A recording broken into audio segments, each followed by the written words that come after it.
speaker to the audience because she is a professor at this law school and I am not. So it would be kind of unpolite to do this. I wish just to say that one of the topics of the research conducted by Susana de la Sierra has been specifically the law of culture in a very wide sense, within which nonetheless she has been very active in the topic of cinema. She has published a book on the Spanish law of cinema, and this book will be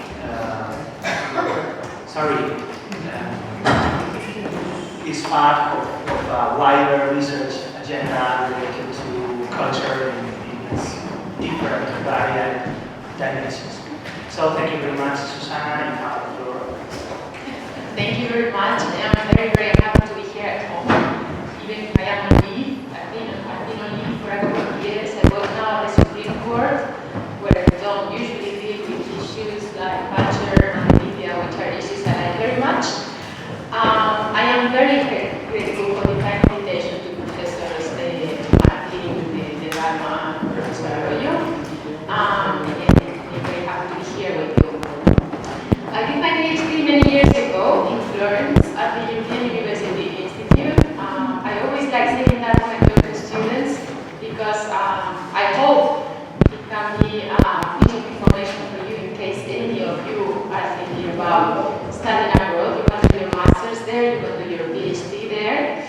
As soon as I finished in 2 years and 3, I did my PhD on administrative justice, so questions that were discussed previously this morning. I started a research line, which I had actually somehow started before, on culture, on law and culture, and that led me to the law of the media as a way of promoting culture as well. And so I published several works and I participated in research groups, one of them being a European research group on the media from the point of view of freedom of information and democracy. As a result of that, I was invited last autumn to the UK, to the University of Kent, thanks to a grant given by the letter from the trust. And I was invited to work together with people at that university and at other universities in the UK, Liverpool and Manchester, who were mainly non-lawyers, and I would like to say that my presentation is partly legal and partly non-legal, as my research is partly legal and partly non-legal, and I am very happy to work together not only with lawyers, but with journalists, for example, or with people working in cultural studies, because I learn from them very much, and I think that enriches my own work. I hope that our legal perspective also enriches their own work. I had to give a series of seminars during my stay in the UK in different universities, and it was very interesting because I was asked to talk about different topics, some of them being actually the ones that I will propose here. I decided to choose some topics that I thought could be thought-provoking for you, maybe, for some debate.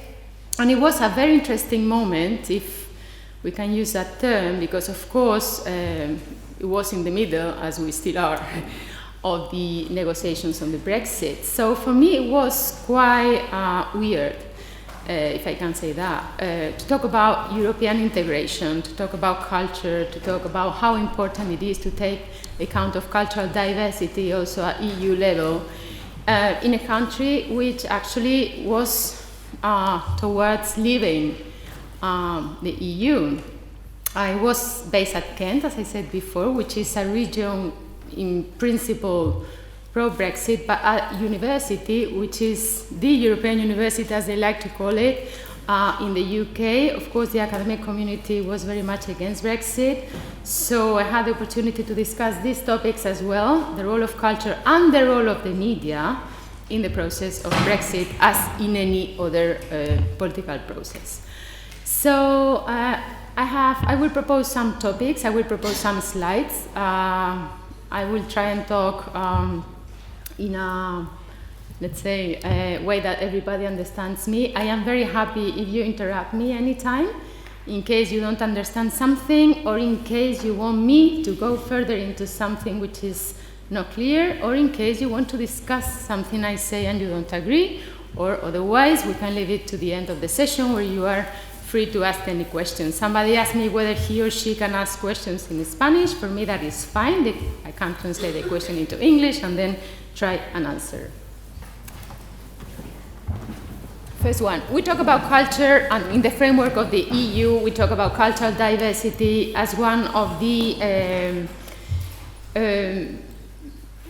issues that lays at the core of the European project. But of course, before talking about cultural diversity at the EU, we could start talking about cultural diversity at national level, because the EU is composed of different member states. We have to take account of the fact that the member states, are themselves not homogeneous. So we can start from cultural diversity in the local, in the member states, and then bring that discussion to the global, to Europe, and see what kind of legal consequences, if there are any legal consequences about that, we can develop from that. So Spain is one example, of course. We are internally very diverse, which I think is a richness. And I think the law, as our constitution does, for instance, and other infra-constitutional norms do, I think the law should protect and promote that diversity. We are geographically very diverse. We are politically very diverse with different regions. Myself, I work here, and I have been here for many years now, but I come from the north. I come from Cantabria, which is very different. So we are geographically very diverse, and it, as I said before, is constitutionally protected and I think also promoted. Cultural diversity shows itself in the existence of different traditions, legally protected in some cases. There are very big legal regime on the protection of certain traditions. There are certain sectors in the cultural sphere which are specifically protected. For instance, film law is an area of law with many norms and which provokes many debates also in the public sphere. And each cultural sector is internally very diverse.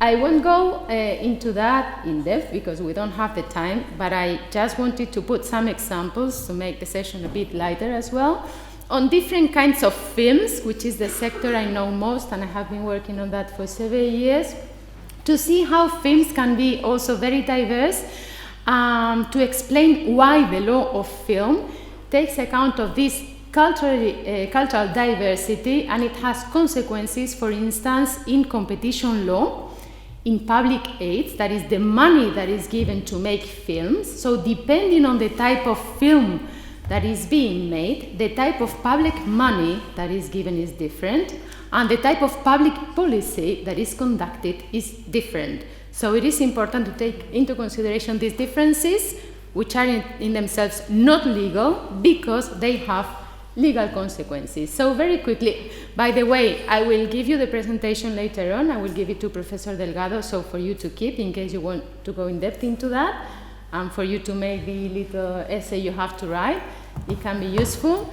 So don't worry, because I won't go into the details of one and every slide, if I can. Yes.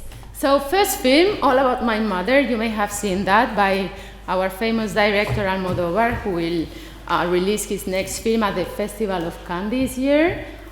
He's actually a frequent director at the Festival of Cannes. This is a local film reflecting local customs, local traditions, but of course it's very global. And indeed, the key of the success of Almodóvar, according to some film critics, is the fact that his being local makes him global.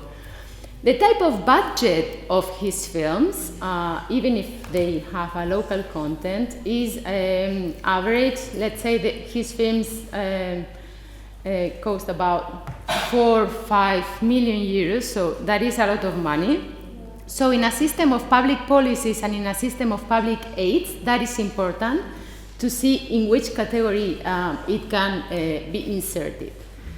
Another type of film which shows the internal diversity of the film sector inside the internal diversity of culture in general is this one, Endless Night, Nadie quiere la noche of Isabel Coixet, 2015. It was at the Berlin Film Festival 2015. It was actually the opening film. It has an equivalent budget range as Almodóvar, 4, 5, 6 maybe million euros, but it's a different type of production. Isabel Coixet usually shoots films addressed to the international audience. She usually makes her films in English, and that implies that, for instance, from an economic perspective, she can receive funds, public funds from other countries, from France, from international organizations, and so on. And so from a legal point of view, again, it has consequences. Another film, I don't think you have seen this one. If yes, that is great. She's one of our best documentary filmmakers, Mercedes Álvarez, The Sky Turns, El Cielo Gira. This is a type of film that can be inserted in a category which is being called now fiction documentary. It's a mixture between fiction films and documentaries. Usually the budget is very low, say maybe 500,000 euros or even less. And so the way public powers and public policies deal with this type of films is different than the previous one. And then finally, in somehow the same category, it's not moving. Yes. Costa da Morte of Luis Patiño, which was at another film festival, which is an auteur film festival, the Cine de Autor Locarno. He's part of the Novo Cinema Galego, which is becoming very popular in certain circles in Spain, but most of it outside Spain. The budget is usually very, very, very low, maybe 100,000 euros or even less, again, as Mercedes Álvarez. And the way public powers approach this type of films is different than the previous ones.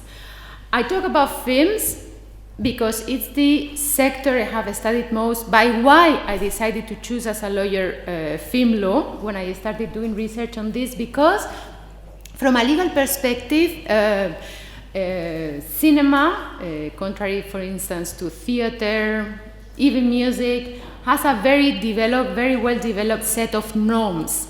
And there has been an intense legal debate at the EU, at the European Union, conducted by the Directorate General of Competition in the European Commission on how, why, and through which legal means promote and protect films. So it is really a cultural sector where many norms exist, where a lot of public discussion and political discussion takes place, and where one can put in motion general ideas on what the constitutional framework for that is and what the legal framework for that is. So, cultural diversity is a reality. Geographical cultural diversity and sectoral cultural diversity. That implies that public powers have public duties and they conduct public policies. In the member states, in some states, there is indeed constitutional theories which have been developed, according to which there is a constitutional mandate for public authorities to develop public policies, and constitutional courts have put in motion that general mandate and have extracted specific obligations. The Spanish case, for instance, is one good example. Another one is Germany, another one is Italy, where the theory of the state of culture was created. The question is whether these constitutional debates, constitutional and legal debates on the constitutional mandates towards public authorities can be used also at EU level, at the European Union level. In principle, one may think, or as actually the main idea was at the very beginning of the European project, that the European integration project is only, and of course mainly, about economic goals, one needs to attain economic goals, and through those economic goals, other political goals maybe can be achieved. So culture in principle was not at the core of the EU project. But slowly, especially since 1992, the Treaty of Maastricht, there is one slide afterwards which mentions the article specifically, which talks about culture. Specifically after the Treaty of Maastricht in 1991, a legal basis was included for the EU to act in the cultural sphere. It is to be understood in a very nuanced way, as we will see later when we see the article, but the important thing is that there was and there is an awareness that culture is something important, and that is something that lays at the core of the European project as well. So it is not only an economic project, it is something else. And the question about culture, the question about cultural diversity, and the question about culture and the EU has become very popular in recent years and in recent months, precisely, but not only in relation to the Brexit question. Is there a public policy on culture at EU level? There is a legal basis about culture in the treaties, but does it mean that there is a public policy? There is, let's say, an embryo of public policy in the field of culture at EU level, but in principle, the mandate to the European institutions is to protect the European cultures, in plural. So, European culture and European identity, because there is a connection with policy documents which are not included in the treaties, there is a connection between European culture and European identity. It's not a unique one, it's not homogeneous, it's heterogeneous. And it is composed of European cultures and European identities. And therefore, it is for the EU and for the EU institutions to promote and protect European cultures. And for instance, there are specific programs dealing with culture at EU level. In the film sector, of course, there is this media program, but there is, more generally speaking, the culture program. There are programs on the protection of cultural heritage, for instance. And the idea behind it is not to create, again, a common homogeneous European culture, but to protect diversity. And I think now when the public debate and when the political debate in some cases is against a Europe which is conceived as something monolithic, homogeneous, not real, I would say, I think it is important to repeat and to be aware of the fact that the European Union protects European cultures and European identities. So these shouldn't be, because they are not, jeopardized by European integration. No. So, we've seen there is a legal basis about culture.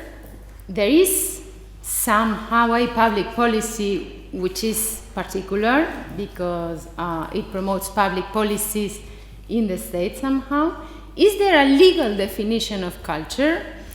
Well, indeed, one can find definitions of what culture is, and the European institutions have considered that they were forced to give definitions on culture for specific purposes. For instance, among other instruments, I mentioned this important norm, which is the General Block Exemption Regulation 2014.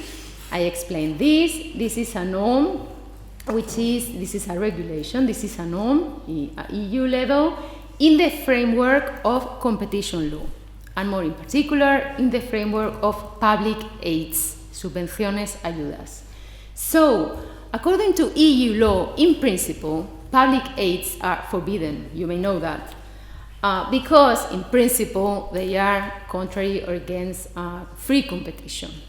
But the treaty itself includes certain exceptions where public aids can be granted. One of those exceptions is precisely culture, under certain conditions, of course.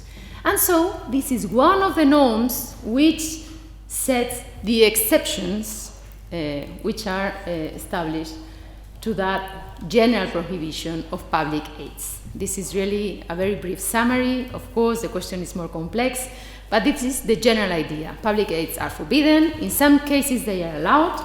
And this is one of the norms that explains when and how those public aids are allowed.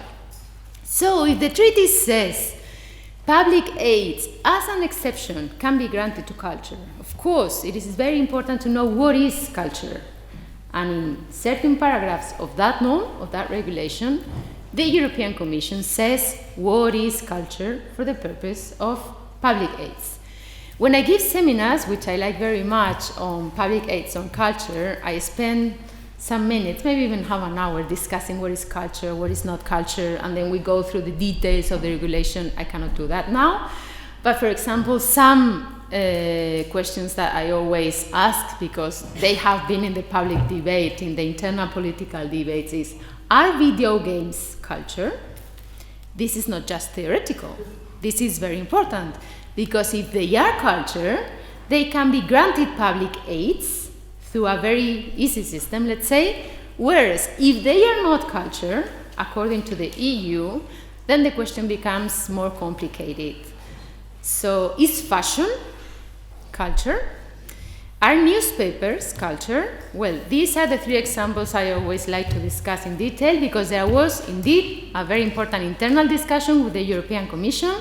And finally, the regulation says they are not culture per se, which of course has provoked many reactions in certain sectors, but it says, well, maybe in some cases they can be culture, but for the purposes of this norm, of this regulation, video games, fashion, and newspapers are not culture, meaning that if they are going to get public aids, the thing is a bit more complicated than public aids received by ordinary cultural activities such as theater, music, museums, and so on.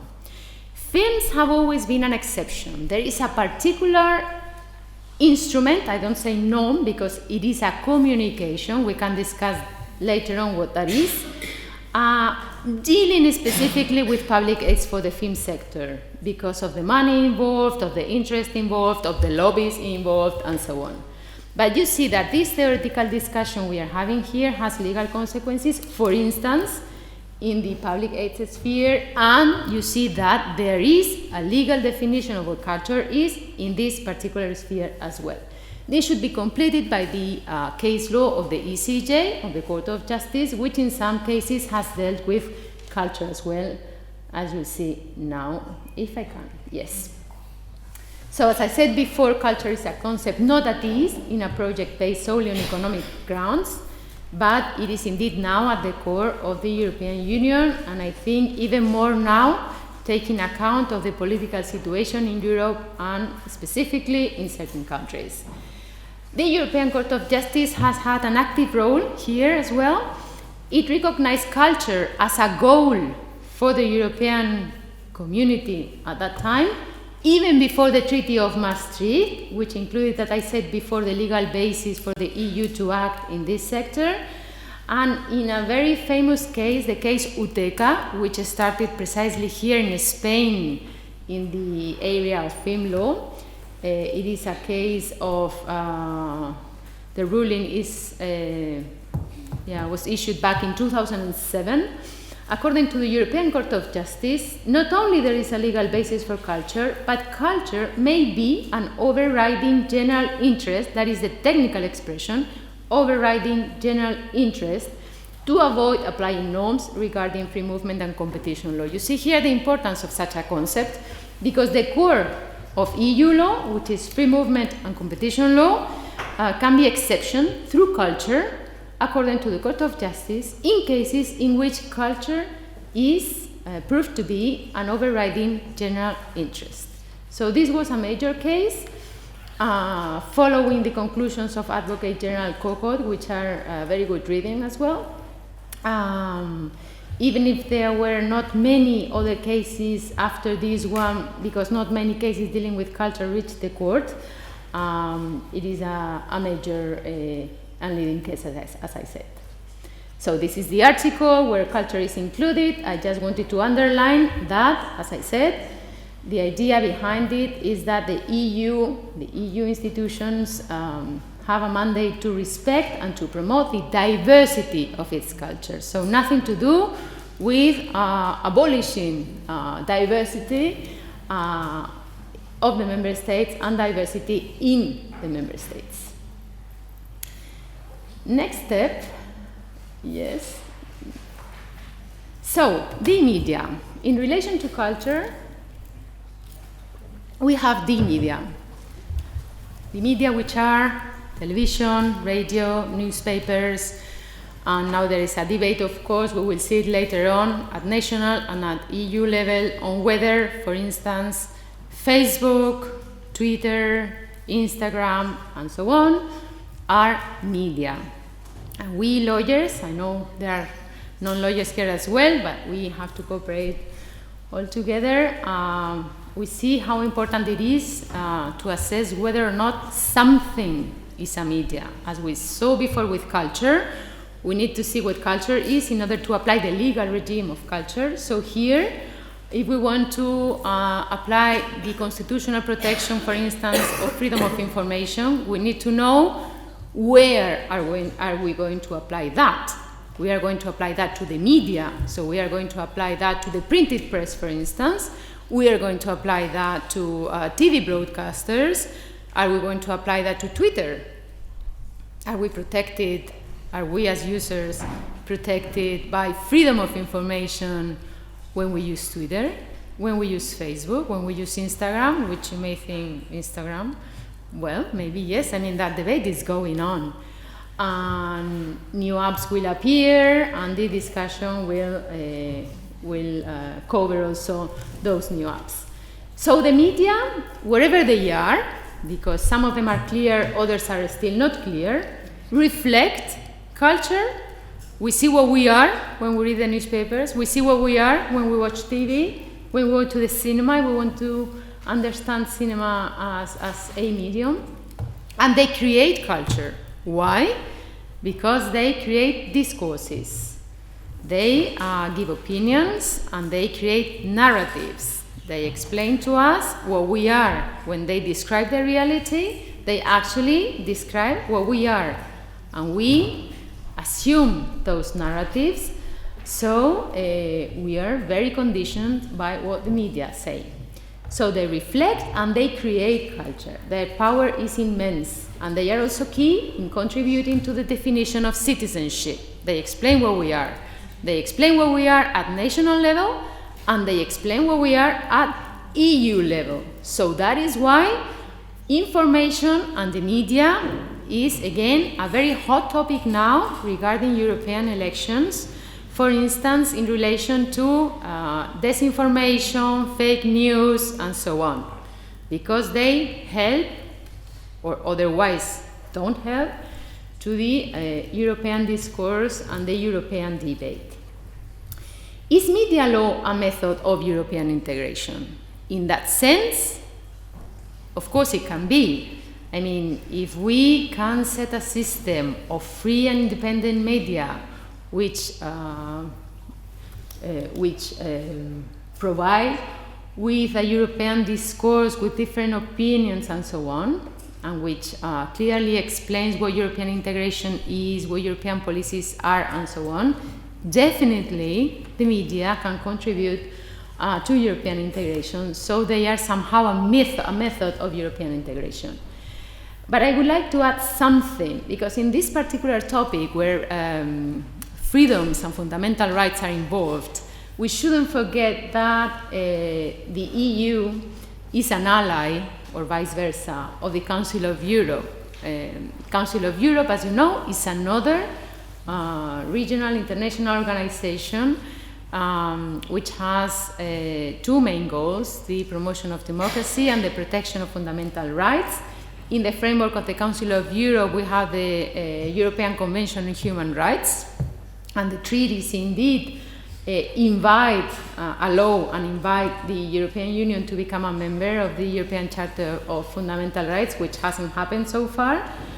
And therefore, due to the fundamental rights dimension of the media and their relation to democracy and democratic processes, we shouldn't forget that European integration here doesn't mean only European integration in the strict sense, so that is European integration in the framework of the EU, but also it involves the Council of Europe, and more specifically the work that has been done by the European Court of Human Rights in interpreting and applying the European Charter of Human Rights.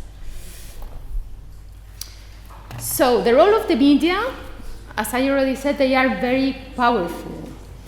They have been and still are phenomenal and powerful instrument in societies, paradoxically from a twofold perspective. I said paradoxically because somehow they can seem, this can seem contradictory, but it is not. Media law has as one of its main goals, very simply, to be a tool to exert power. I mean, because the media are very powerful, we need law that regulates or that protects the media against interferences from political powers in principle, because they are a way of controlling that political power.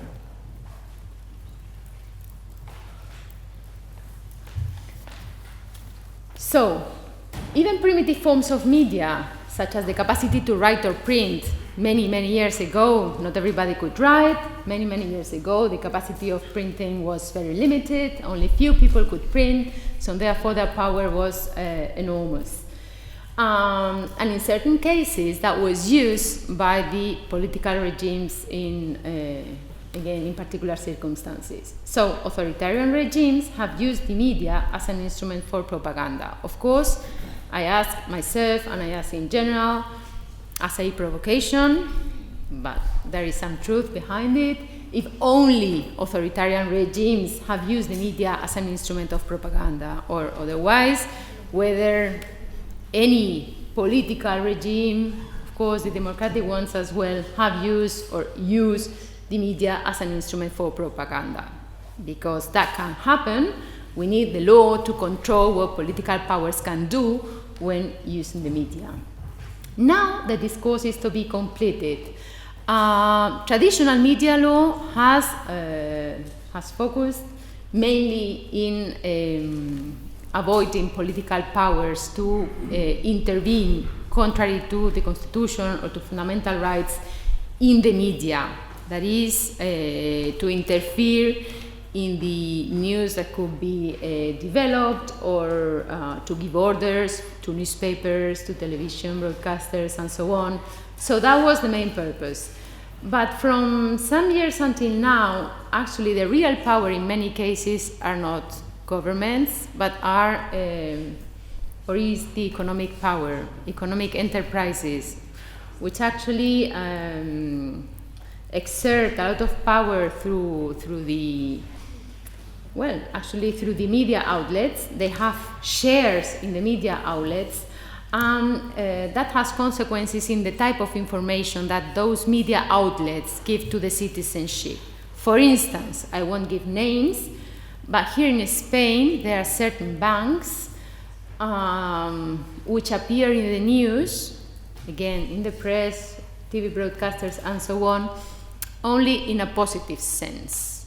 You will almost never read something negative, or you will almost never hear nothing negative about certain banks or about certain major enterprises in our country. Now that you have Facebook, Twitter and so on, of course information can flow more freely, but in traditional media outlets that is not the case. And so one of the concerns of the European project I talked about at the very beginning, I was part in, how to construct or how to have free and independent media. One of the problems was that the problems for freedom of information now in many cases do not come really from political powers, also of course, but they come mainly from economic powers, lobbies and so on, which want to avoid that certain informations reach the public.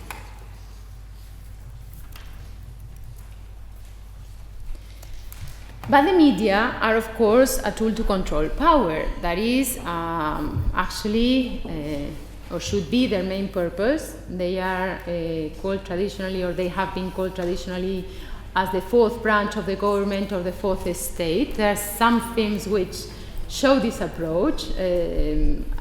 I've mentioned two classical ones which I really recommend if you haven't watched them: Citizen Kane and The Man Who Shot Liberty Balance, and one recent one on the Washington Post, The Post, which was released last year, I think, or 2 years ago.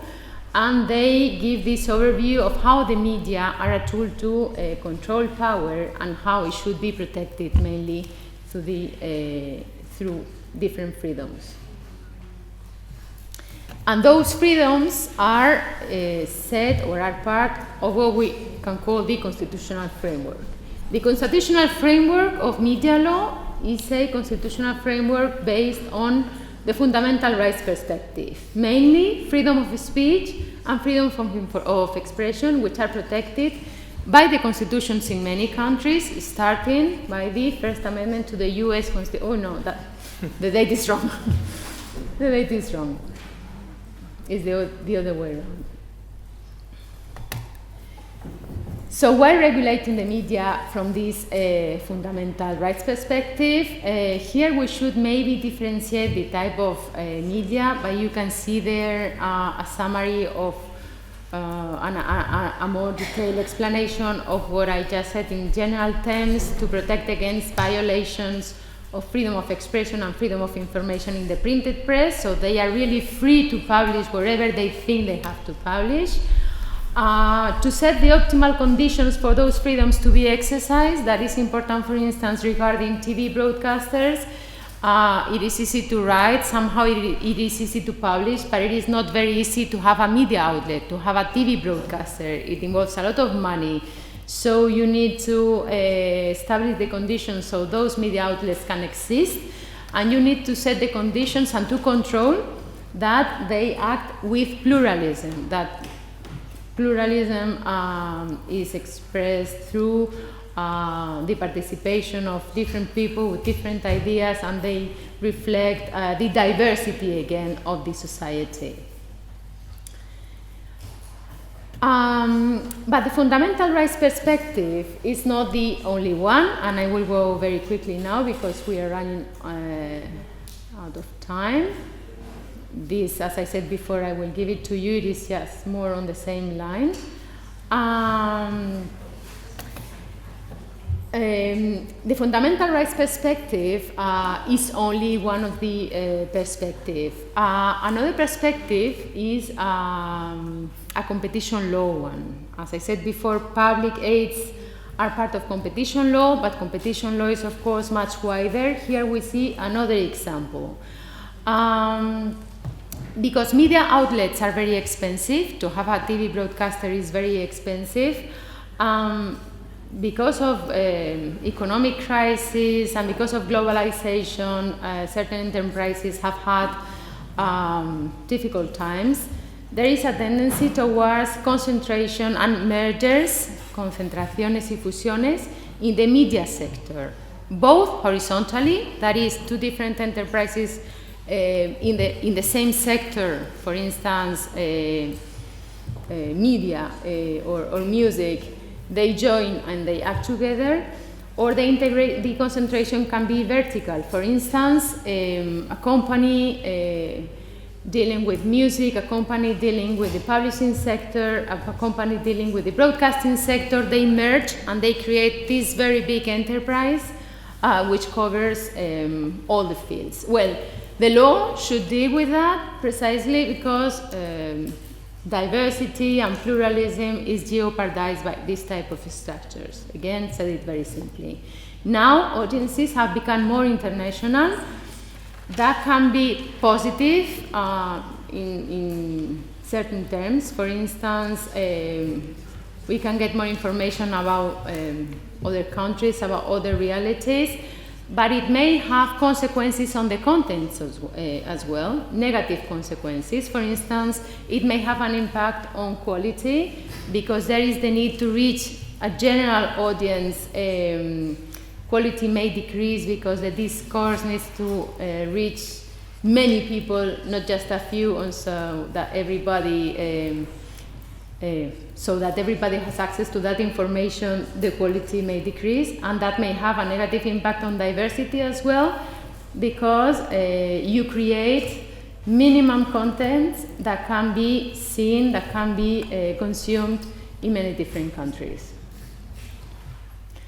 Types of information, that is a brief summary of the types of information, types of intervention. Here is a brief summary as well of specific instruments that have been created both in the EU and in the Council of Europe to deal with the media from a fundamental rights perspective and from a competition law perspective. And then finally, those are the relative articles that need to be taken into consideration. And then I just wanted to conclude with a very brief mention of what current debates in Europe are regarding what I have just been explaining, cultural diversity, and the media. Free speech, of course, is one of the main debates. Whether or not in certain member states the freedom of the press and free speech is in danger. I don't want to be provocative here, but this debate is currently taking place here in Spain as well. Hate speech is one of the current debates. The protection of journalists, you may be aware of the fact that in certain European countries, in certain member states, some journalists have been murdered because apparently they were investigating corruption cases, not only in one country, in some of them. Another current debate is what the role of public media is in a global world, let's say, in a global legal world, and what is the role, if any, of state control regarding public media. And of course, one of the most popular debates now is fake news or disinformation, as the European Commission proposes to call it. And that is the official definition which has been given by the group of experts designed by the European Commission of what fake news or disinformation is. All forms of false, inaccurate, or misleading information with a purpose, not just an information which is false. It has a purpose. It has been designed, presented, and promoted to intentionally cause public harm or for profit. So it's not just something that is not true, it is something that has a purpose to interfere in, basically, in democracy, and to interfere in the ordinary unhealthy political debate. So I stop here, and I am very happy to try and ask and respond to your questions.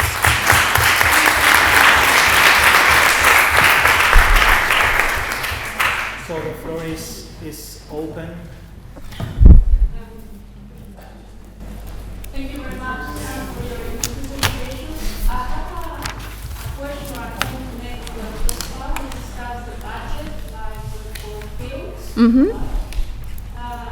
the access, public access to the state. It's just like, let us your views on how new platforms like Netflix and alike are supporting like low budget fields. And I'm thinking, I was surprised to see with around Christmas, where the country is very moving Roma.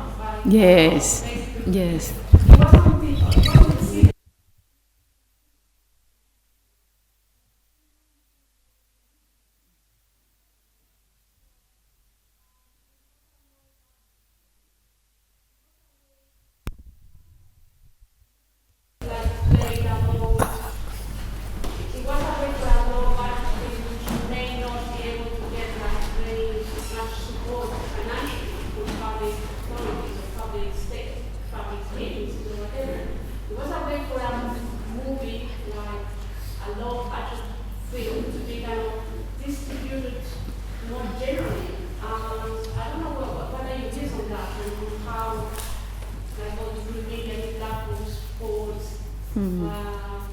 The idea of cultural integration, etc. We're going to collect some more questions. Actually, following on from what Diana said, what's interesting is that thinking about, you say, trying to define what culture is and the legal definition of culture. Exactly on that point, if you look at in France and the way in which culture is identified with respect to cinema, it doesn't cover those types of production. So I was reading this to submit to the Cannes Film Festival. A film has to be available in a French cinema at some point before. It can't simply be distributed on that platform. Yes. So then you begin to understand that culture means different things in different member states. And if you think back to the French, Yes. I'll think about it as a Cinetech where there was the distribution of video films. I think you've got so you remember video cassettes. Yes. Which was not available until a year after they had finished being presented within cinema theatres. So the definition is different. And I just wonder perhaps whether something in the English language speaking world, we take this differently because it's so dominant, whereas in the French speaking world, or speaking world or a language where there's less global usage, English and Spanish would probably be different. Something like French or German, where it may be a small audience. So I'm not sure whether the legal definition is quite possible. I think you're going to have these individual approaches to culture. I would still. I want some questions from behind. No questions from behind? If you can make do with me. Yeah? Sorry? I have a couple of questions. Sure. Now, one question is related to the constitutional basis of diversity, which, if I'm not mistaken, you have not mentioned that Article 22 of the Charter actually proclaims cultural diversity as a fundamental right. And there is here another constitutional issue which relates to what kind of diversity is referring to the Charter here. What is protected is the diversity of European cultures or the diversity of cultures in Europe, which might be and are actually not all of them of an European origin. So this brings about a general, broad, and very relevant constitutional interpretation issue. And another point relates to the last of your ideas. Just a few weeks ago, Facebook issued a policy with respect to the political advertisings. And it decided that paid political content in Facebook is only allowed in the country where the ad buyer is based in.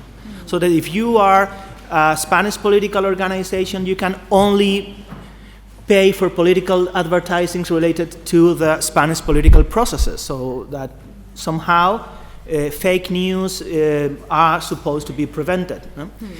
The problem is that this is thought for an institutional landscape which is very different from the European Union. And the problem that we have now is that neither the institutions, nor the European political parties, nor European NGOs are allowed to pay for political content in Facebook. Because, I mean, of course, our constituency is not constrained within the old boundaries of the national state. We belong to a political community which goes well beyond those barriers. No? So this is an example of how, first, self-regulation can be employed in order to deal with political issues, creating some kind of risks, and also of how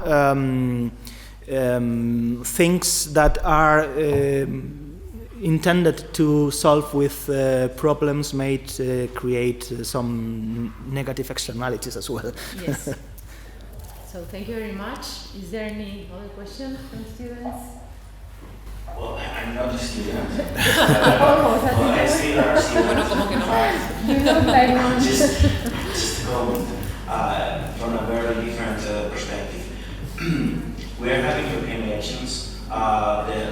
participation rate is very low in Spain. I read a book 3 years ago. Let's talk about Europe, written by a journalist. He made a research on who and how many journalists were in Brussels covering what was going there, and he demonstrated that the poor image that European citizens have of the European Union comes from the two facts. First of all, the best journalists are not in Brussels anymore, and there are very few journalists there. So, is there any legal basis? Is there any possibility from a law perspective and also from European policies to improve this presence of the European Union in our media? Mm-hmm. Okay, thank you. Shall I go or do you have any question, comment? So, I will start first with both questions which are linked, and I will add something of my personal experience. Because of my being involved in culture and film law and so on, I happened to work at the administration for 2.5 years in the Spanish Film Institute, which is the equivalent to the BFI, the British Film Institute. I was Director General there.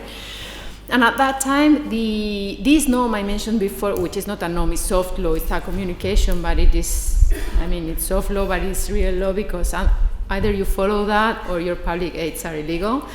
The new communication on public aids to the cinema sector was being discussed, and I participated in the discussions with the different member states and the European Commission.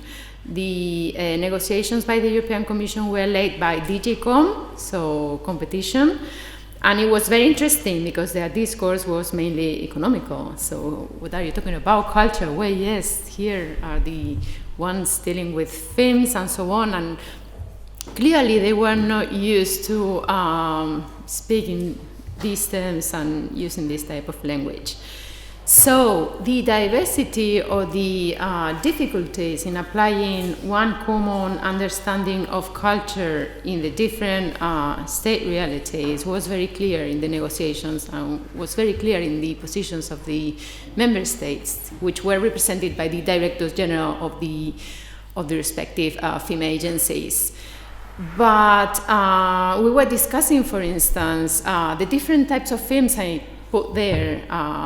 The reason was this one, precisely. Are they all culture? Maybe these 4 years, but others, I don't know. You all can think of many different examples. When I speak in Spain, I talk about torrente cultura, or you can think about Star Wars. Where is that culture? Well, I think it is. But I know if you take the film critics who usually deal with author cinema, of course they would say no. Finally, what did the communication say?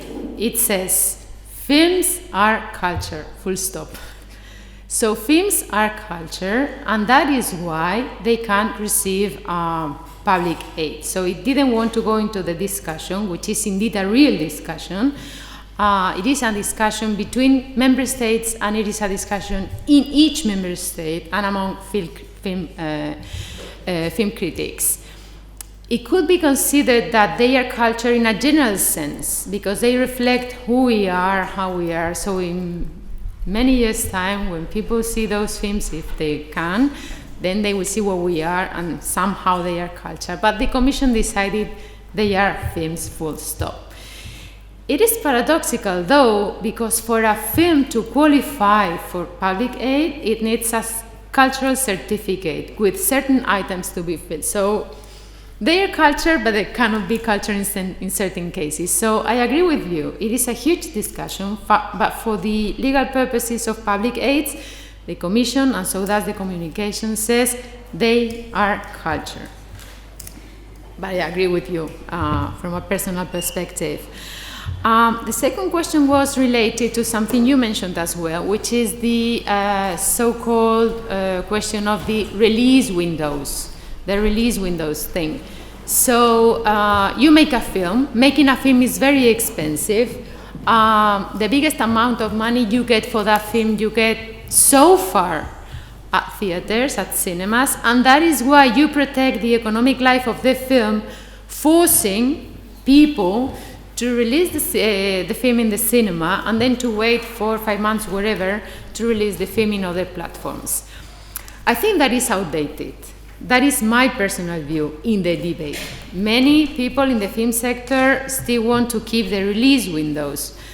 I think examples such as the Netflix one shows that a film can be successful at cinemas even if it has been released at a platform on TV. And Roma was a great success. Public agencies don't want to give numbers because that would prove that indeed it was very successful. And people wanted anyway to watch the film in cinemas, but because that type of film precisely is one to watch at cinemas. I watch it at home, but I wouldn't mind to watch it again at a big screen. So I am against release windows because I think the economic rationale behind it doesn't exist anymore. So I think I answered your question with this. Yes, and I finish. Yes, Facebook, political advertising. That is somehow a consequence of the invitation of the European Commission, of this report of the high-level group of the European Commission on disinformation. It is weird, or it is complicated to regulate the media from a pluralism perspective, from a fundamental rights perspective, from a censorship perspective. So ideally you could promote co-regulation or self-regulation. So co-regulatory or self-regulatory instruments. This would be one kind of self-regulation. One can criticize whether this can be useful or not. Indeed, in this type of cases, I would propose, as is the case, if I'm not wrong, in the UK, co-regulatory instruments, because if you use just self-regulation, such this example shows, you have the excuse of having followed the advice or the order, you have regulated yourself, but of course, maybe the contents are not really what you expect them to do. So I would be more for a co-regulatory instrument than for a pure self-regulatory instrument with Facebook and with any other. And finally, for journalism, again, co-regulatory instruments could be one good solution. One of the proposals that is frequently invoked in different documents, public and private documents, is the fact that because of the existence of social networks, social media as they call them, and because of the existence of fake news and so on, public aids again should be granted to traditional, serious, if you allow me to use this term, media outlets, including journalists, because we need them in order to keep democracy alive. So thank you very much, you all, and we will change the panel now. If you don't mind, you can sit here.